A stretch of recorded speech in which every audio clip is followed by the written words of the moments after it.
Hello my friend, in this video I'm going to be talking about what you can do when your music marketing plan is not going as you expected it to be, whether it be for a single release, an album release, or for the overall music career path that you're currently on. I want to talk about what you can do about it and the tools that you have available to make sure that things can go right back on the right path. And I think that's one of the main things that this is important to discuss. It's because on the path to making it in music, it's all about passion, and you love it so much and you put so much of your effort into it, and it's one of those awful things where you can put so much of yourself into it and get so little back. And generally passion and ambition can kind of push you through these things, but there will be times when it's feeling like things aren't working and you might need to kind of change things up. And I think it's important to know two things. One is the tools and the different kind of tactics that you can use to kind of steer the ship in a different direction. And the second is just to know that you're not alone when you're doing this.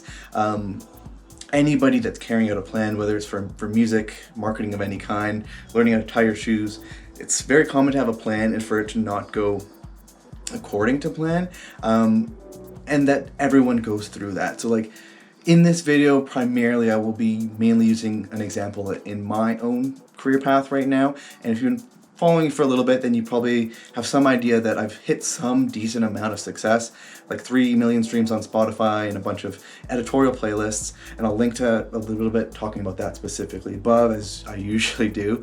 But even once you hit 1 million streams, once you hit 2 million streams, once you hit 3 million streams, this might put you off, but the grind really never does end, and struggles of different kinds will constantly be coming off, and it's always going to be putting a lot of effort into this kind of thing. But I'm assuming if you're watching a video like this, then you really do care about music and you're trying to figure out how to make things work, and that's not going to put you off.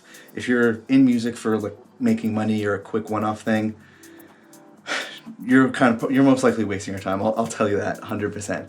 But to get into the meat of this video, again, I'm going to kind of be, I should probably say right off the bat, I'm going to be rambling a little bit. I'm talking about personal experience. Hopefully that doesn't put you off, and I am trying to get better at speaking through these videos instead of just reading off of like a script or any written kind of word content. So apologies in advance, but I'm just going to dive into it. So originally my marketing release plan has been all about releasing this kind of dance music that I've been doing. I don't know if you actually listen to it or not, but if you do, I appreciate it. But I've been doing basically monthly releases for at least a year now, and putting a bit of Facebook and Instagram ads underneath it, and scheduling some social media posts, mostly on Instagram, and just running that like a workhorse over and over and over again. And from doing that, I've definitely built up a decent amount of momentum and caught attention of Spotify editors and this and that, and a lot of really great stuff. And I'm super happy about that. But then I guess part of the natural human condition, you're always trying to get more and more out of everything and push things as far as possible.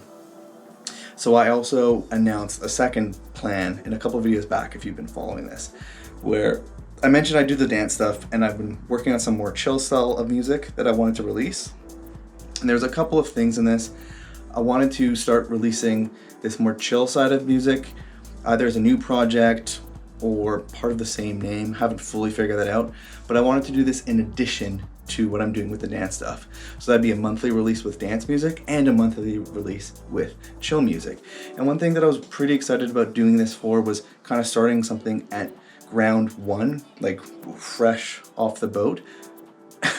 Weird thing to say, but basically a new project, so then I could do monthly kind of reports on how this brand new project is going, so I could show you how the kind of tactics and strategies that I apply in my own music, how it works starting from fresh, and you could see the successes and failures of that. And that was the plan, and I let everybody know that plan, or at least here on YouTube, the small amount of people watching, or the small amount of people over on my Instagram. And I've quickly ran into a bit of a problem with that.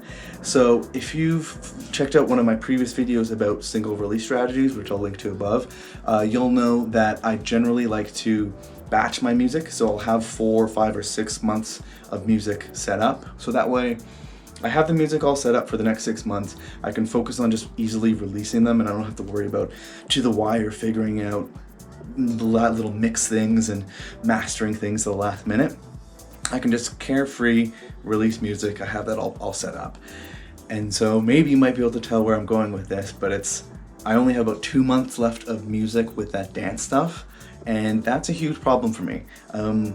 So the main thing that I'm going to be doing is switching from working on the more chill stuff and focusing back on the dance stuff. I think, at least in my perspective, if you have a project that you're working on and it's going well and you want to do this as well as start something else, you can't lose sight of the original thing that you've been working on. You got to pay attention to that and make sure you still put a lot of your attention to that. So what I'm going to be personally doing is focusing on releasing that dance music again, getting a whole bunch of songs set up there, and then I'll go back to the chill music when the time is right, hopefully in a month or so. And really all this is to say is that's my plan, and there's a couple of things nestled in there that might be little gems that might be useful.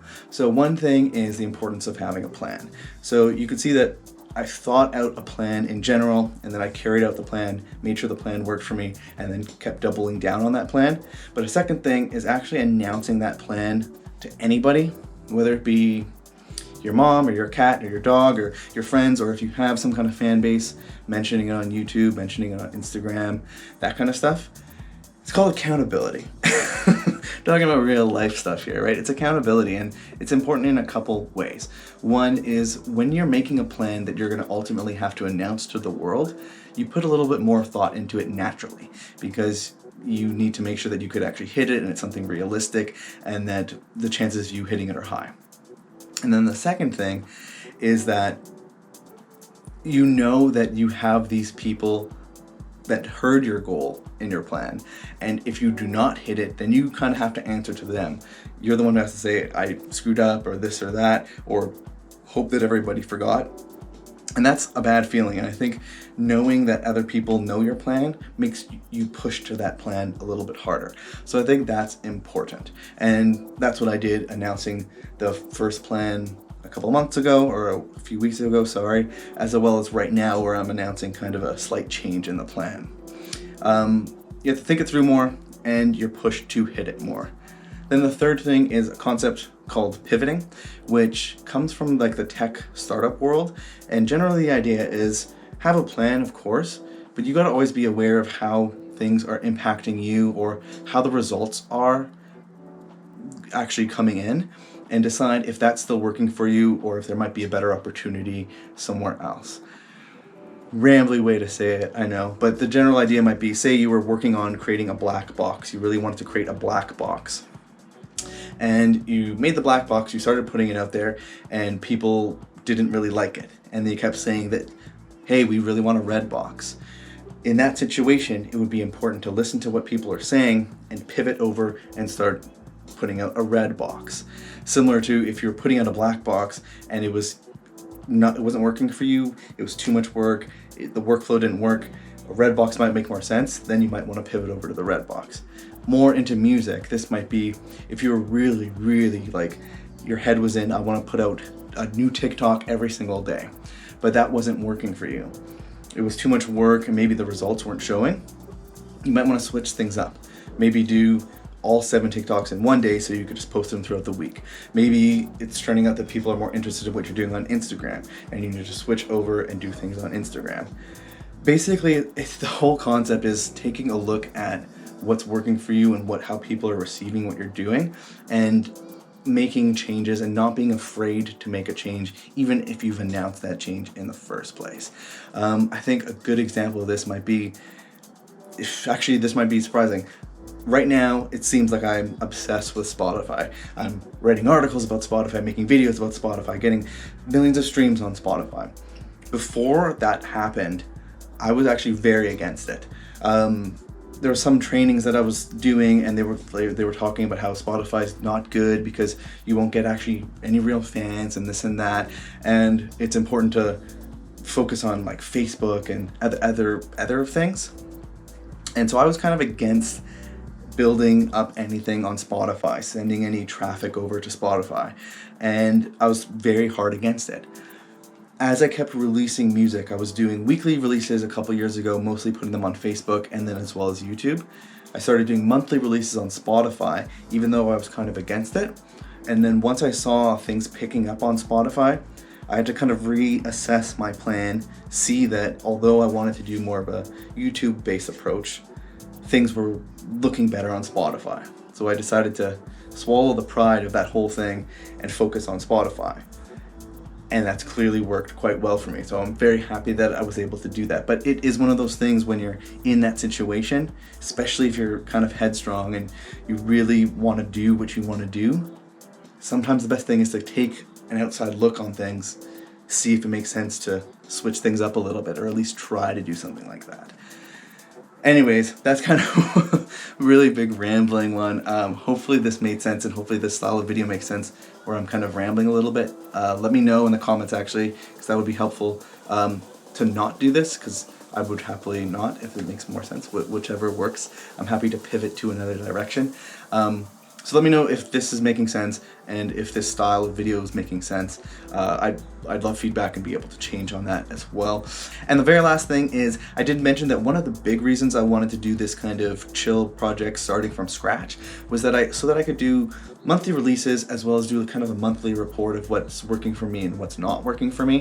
One reason I wanted to do it with a new project was because not everybody has 3 million streams on Spotify and has built up a bunch of momentum, and it might be more relatable to see how these marketing strategies are working from kind of day one.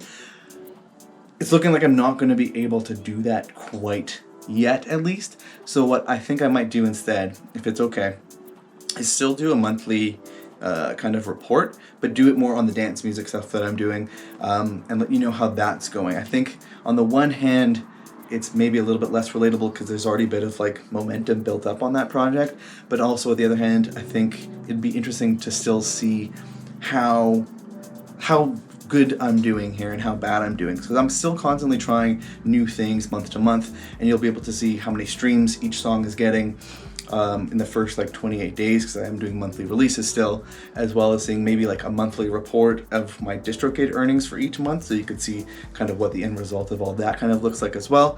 And then of course I could dive into like the Facebook ads I'm running, the kinds of assets that I'm running, the pages, the videos, social media posts, video ads, all that kind of stuff. I can kind of do a monthly little like end of month recap on what I've been doing, what worked for me, what didn't work for me. Just more on like the dance music side of a little bit more of an established project, but I think it would still be useful, and I think that's what I'm gonna try doing next. Other than that, hopefully this rambly video was useful. If it was, please like and subscribe and all that good stuff. Although that really only helps me. If I want to help you, there is a link in the description for a checklist that I mentioned, or I may have mentioned. It's this Spotify release checklist that I actually use every single month to make sure I'm hitting all the things that I need to hit before a Spotify release, so that I'm not forgetting anything and I have that peace of mind on release day just to relax. Honestly, forget the like and subscribe. Go download that. That'd be way more helpful for you in your own career if you have not got that yet. Link in the description for that. Other than that, thank you so much if you actually got to the end of this thing, and I'll see you in the next video, and good luck on your next release, my friend. I'll see you in the next one.